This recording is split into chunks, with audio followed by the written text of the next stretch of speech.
வணக்கம், எல்லாரும் எப்படி இருக்கீங்க? Welcome back to Shabdina's kitchen. இன்னைக்கு நம்ம கிச்சனில் பார்க்க போகிற ரெசிபி எனக்குன்னா ரவா தோசை. இந்த ரவா தோசை கிறிஸ்பியாக வர்றதுக்கு நம்ம என்ன பண்ண போகிறோம், கரெக்டான ரேஷியோ என்னன்னு சொல்லிட்டு தெளிவாக பார்க்க போகிறோம் இந்த வீடியோவில்.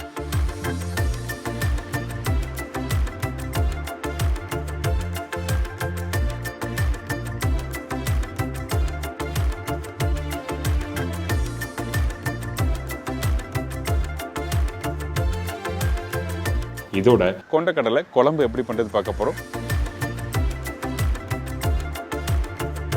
ரவை தோசைக்கு தேவையான பொருட்கள்: ரவை 250 கிராம், அரிசி மாவு 100 கிராம், மைதா 50 கிராம், வெங்காயம் 1 நம்பர், பச்சை மிளகாய் 1 நம்பர், வெள்ளை எள்ளு 1 டீஸ்பூன், இடித்த மிளகு 1 டீஸ்பூன், சீரகம் 1 டீஸ்பூன், கருவேப்பிலை சிறிதளவு, கொத்தமல்லி தேவையான அளவு, பெருங்காயம் 1/4 டீஸ்பூன், உப்பு தேவையான அளவு, ஆயில் குக் பண்ணுறதுக்கு தேவையான அளவு. இதாங்க இந்த ரெசிபிக்கு தேவையான பொருட்கள். இந்த ரவா தோசை பண்ணுறதுக்கு கரெக்டான மெஷர்மெண்ட் ரொம்ப இம்பார்ட்டன்ட். அதனால் இன்றைக்கி நம்ம என்ன பண்ண போகிறோம், நான் சொன்ன இன்க்ரீடியன்ஸ் எல்லாத்தையும் ஒன்றா போட்டு மிக்ஸ் பண்ண போகிறோம். நார்மலாக ரவா தோசை பண்ணும்போது நிறைய பேர் தயிர் போடுவாங்கள்ல, ஆனால் இந்த ரெசிப்பியில் தயிர் போடாமல் ஃபஸ்ட் எடுத்துன்னு ரவை, அதுக்கப்புறம் அரிசி மாவு, மைதா, இடித்த மிளகு முழு மிளகும் போடலாம், ஒன்றும் தவறு எதுவுமே இல்லை. ஆனால் இந்த மாதிரி இடித்து போடும்போது உங்களுக்கு சாப்பிட்றதுக்கு நல்லாயிருக்கும், அதனால தான் இடித்து போட்டிருக்கேன். இதுக்கு பிறகு சீரகம், பச்சை மிளகாய். இந்த பச்சை மிளகாய் யூஸ் பண்ணும்போது நல்லா பொடிசாக கட் பண்ணி போடுங்க. அதே டைமில் கொஞ்சம் வெள்ளை எள்ளு போட்டிருக்கேன். நார்மலாக ரவா தோசை பண்ணும்போது எள்ளு நிறைய பேர் யூஸ் பண்ண மாட்டாங்க, ஆனால் ரவா தோசையில் எள்ளு போட்டு பாருங்கள், சூப்பராக இருக்கும், சாப்பிடும்போது நல்லாயிருக்கும். இதுக்கு பிறகு பெருங்காயம், உப்பு, கொத்தமல்லி, பச்சை கருவேப்பிலை, பொடிசாக கட் பண்ணி வச்சுருக்க வெங்காயம். இந்த எல்லா இன்க்ரீடியன்ஸும் ஒன்றா போட்டு நல்லா மிக்ஸ் பண்ணுங்கள். அந்த உப்போட அளவு எல்லாத்தையும் கரெக்டாக மிக்ஸ் பண்ணி முடித்த பிறகு கொஞ்சமாக தண்ணி ஊற்றி நல்லா கரைக்க போகிறோம். எடுத்த உடனே அதிகமான தண்ணி வேண்டாம். ஏன் கேட்டினா இந்த இடத்துல மைதா யூஸ் பண்ணியிருக்கோம். மைதா யூஸ் பண்ணுற இடத்துல எடுத்த உடனே தண்ணி ஊற்றினா உங்களுக்கு கரைக்கிறது கொஞ்சம் கஷ்டமாக இருக்கும். அதனால் கொஞ்சமாக தண்ணி ஊற்றி நல்லா கெட்டியான பக்குவத்தில் கரைச்சிருங்க.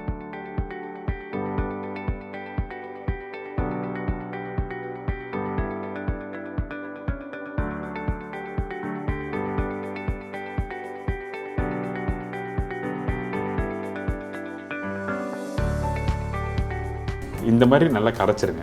அதுக்கு பிறகு தேவையான அளவுக்கு தண்ணி ஊற்றுறோம். நான் தண்ணி ஊற்றுற பக்கம் என்ன கேட்டிங்கன்னா, உங்களுக்கு தின்னாக இருக்கும் பேட்டர். கரண்டிலையோ இல்லை ஒரு டம்ளர்லையோ எடுத்திங்கன்னா நல்லா தின்னாக இறங்கணும். அந்த அளவுக்கு தேவையான அளவுக்கு தண்ணி ஊற்றி எடுத்திங்கன்னா இந்த மாதிரி பேட்டர் ரெடியாக இருக்கும்.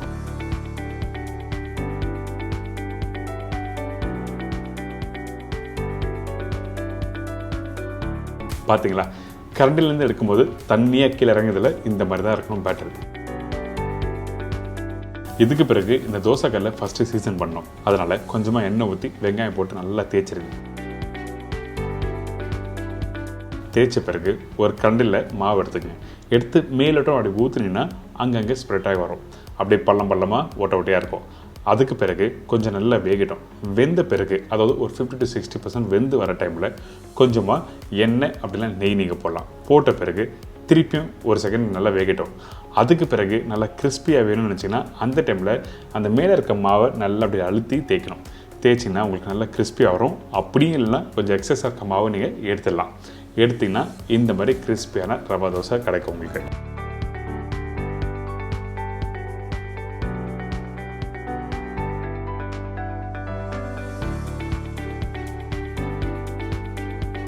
நான் இன்னொரு ரவா தோசை பண்ணி காமிக்கிறேன், அப்போ தான் உங்களுக்கு புரியும் எப்படி பண்ணுறதுன்னு. இப்போ பாருங்கள், இந்த தோசைக்கல்ல மாவு ஊற்றுறேன்னா, மாவு ஊற்றின பிறகு அங்கங்கே புள்ளி அப்படி வருது பார்த்தீங்களா. இந்த மாதிரி வெந்து வர டைமில், அதாவது ஒரு 50 to 60% வெந்து வந்திருக்கணும். அதுக்கு பிறகு தான் எண்ணெய் யூஸ் பண்ணியிருக்கேன். எண்ணெய் போட்ட பிறகு நம்ம என்ன பண்ணுறோன்னா, அந்த மேலோட்டமாக இருக்க மாவு திக்காக இருக்கா, அந்த டைமில் நம்மளோட தோசை கரண்டி எடுத்து எல்லா பகுதியும் ஈவனாக ஸ்ப்ரெட் பண்ணுங்க. அதுலேயும் இன்னும் கொஞ்சம் லைட்டாக மாவு இருந்ததுன்னா அந்த மேலோட்டமாக நீங்கள் வலிச்சு எடுத்துடலாம். எடுத்த பிறகு வேக விட்டு எடுத்திங்கன்னா நல்லா கிறிஸ்பியாக முறுமுன்னு ரவா தோசை உங்களுக்கு கிடைக்கும்.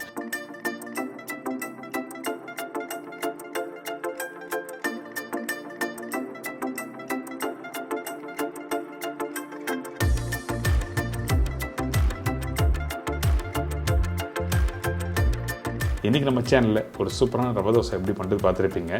இதை தொடர்ந்து கொண்டக்கடலை குழம்பு எப்படி பண்ணுறது பார்க்க போகிறோம்.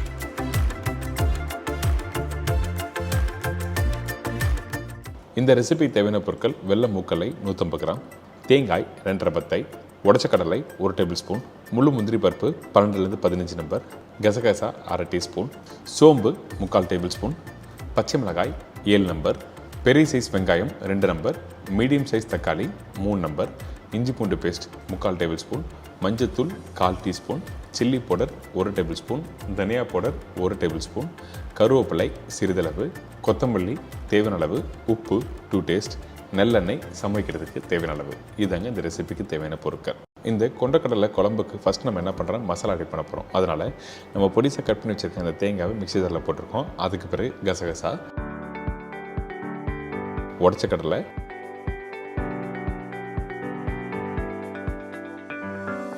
முந்திரி பருப்பு,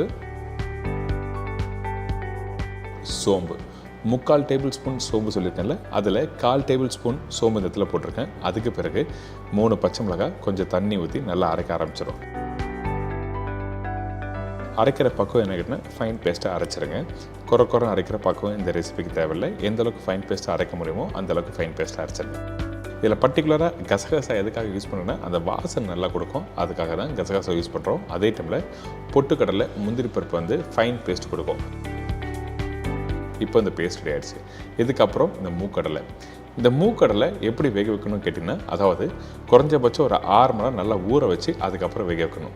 இந்த வேக வைக்கிற பக்குவம் என்ன கேட்டிங்கன்னா 4லேருந்து 5 விசில் அப்படி இல்லைனா 6 விசில் விட்டு நீங்கள் குக் பண்ணி எடுத்தினா இந்த மாதிரி நல்லா சாஃப்டாக வெந்திருக்கும். வெந்தால் தான் உங்களுக்கு கிரேவி நல்லா டெக்ஸ்சர் கொடுக்கும். அதான் ரீசன். இதுக்கு பிறகு மண்சட்டியில் கொஞ்சம் எண்ணெய் ஊற்றிருக்கேன். இந்த எண்ணெய் சூடான பிறகு சோம்பு தாளிப்பாக போட்டிருக்கோம்.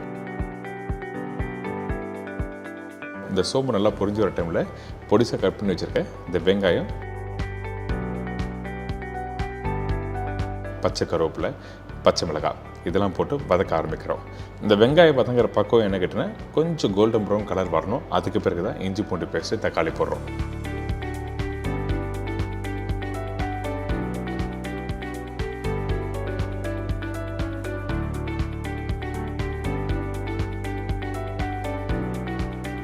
இதுக்கு பிறகு இஞ்சி பூண்டு பேஸ்ட் போட்டிருக்கேன். அந்த இஞ்சி பூண்டு பேஸ்ட் போட்ட பிறகு நல்லா எண்ணெயிலே வதக்க ஆரம்பிங்க.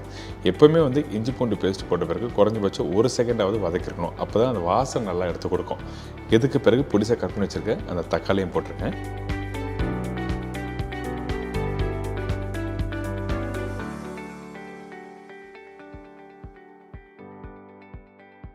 இந்த தக்காளி போடுற டைமில் கொஞ்சம் உப்பு போடுங்க.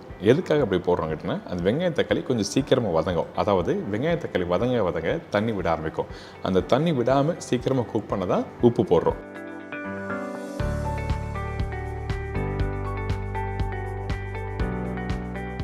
இப்போ ஓரளவுக்கு நல்லா வதங்கியிருக்கு. அதுக்கு பிறகு நம்மக்கிட்ட இருக்க அந்த மஞ்சத்தூள்,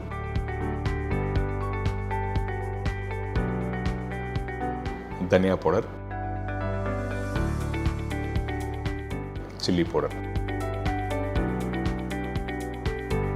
இதெல்லாம் போட்ட பிறகு கொஞ்சம் தண்ணி ஊற்றி திருப்பியும் நம்ம குக் பண்ணுறோம். அந்த மசாலா கொஞ்சம் நல்லா கொதிச்சு வரணும், அது பச்சை வாசனை போகணும். அதனால் நம்ம என்ன பண்ணுறோம், ஒரு மூடி போட்டு ஒரு 5 நிமிஷம் நல்லா குக் பண்ணுங்க.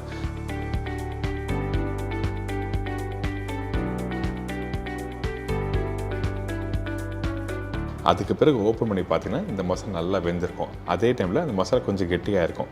அதாவது கொதிக்க மேலோட்டமாக ஆயில் மேலே வர ஆரம்பிக்கும். தாளிப்பில் நீங்கள் எண்ணெய் யூஸ் பண்ணீங்களே அந்த எண்ணெய் இந்த மாதிரி மசாலா வெந்து வர டைமில் மேலே வரும். அதுக்கு பிறகு அரைச்சி வச்சுருக்க இந்த தேங்காய் பேஸ்ட்டு இந்த இடத்துல போடுறோம். இந்த தேங்காய் பேஸ்ட்டு போட்ட பிறகு நல்லா மிக்ஸ் பண்ணுங்கள். திருப்பி ஒரு 2 நிமிஷம் நல்லா குக் பண்ணுங்கள். அதுக்கு பிறகு நம்ம என்ன பண்ணுறோம், வேக வச்சு கொண்டக்கடலையை இதில் போட ஆரம்பிக்கிறோம். அதாவது வெள்ளை கொண்டக்கடலை.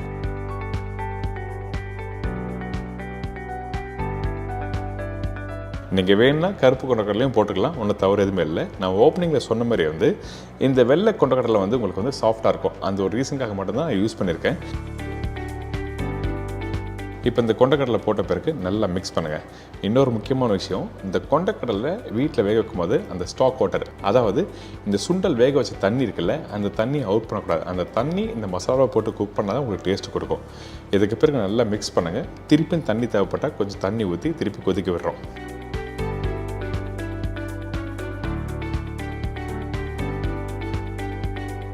கடைசியாக கொஞ்சம் கொத்தமல்லி போட்டு திருப்பி ஒரு மூடி போட்டு நல்லா கொதிக்க விடுங்க. குறைஞ்சபட்சம் ஒரு 5 to 6 மினிட் நல்லா கொதிச்சுன்னா இந்த குழம்பு ரெடி.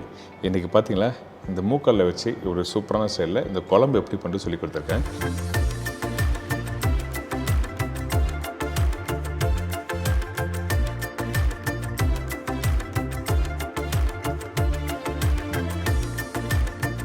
கண்டிப்பாக ட்ரை பண்ணி பாருங்கள். அந்த கிரேவியோட டெக்ஸ்சர் இப்போ உங்களுக்கு புரிஞ்சிருக்கும்.